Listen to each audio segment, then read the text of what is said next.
தமிழுக்கும் தமிழருக்கும் ஆதரவாக இங்கு ஒருவர் கூட குரல் எழுப்பவில்லை,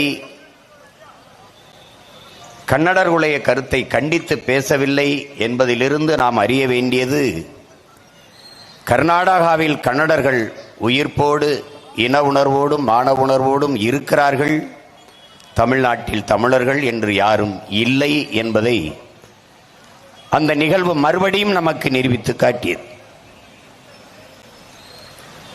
இந்த நிலத்தில் இரண்டே பேர்தான் அந்த கருத்துக்கு எதிராக கருத்து வைத்து போரிட்டவர்கள். ஒன்று நம்முடைய அப்பா மணியரசன் அவர்கள், இன்னொன்று உங்கள் மகன் நான்.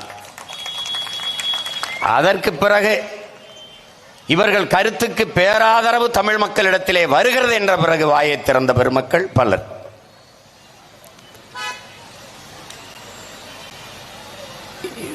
தமிழர்கள் தமிழர்களாக இருந்தால், தமிழ் இருந்தால் தமிழன் தமிழனாக இருப்பான்.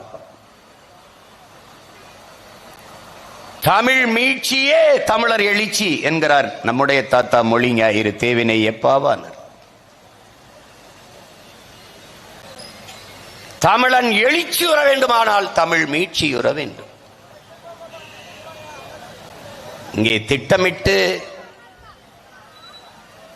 ஒரு பெரும் சூழ்ச்சி, நீண்ட காலமாக, இது விபத்தல்ல, எதிர்பாராத நடந்ததல்ல, திட்டமிட்டது.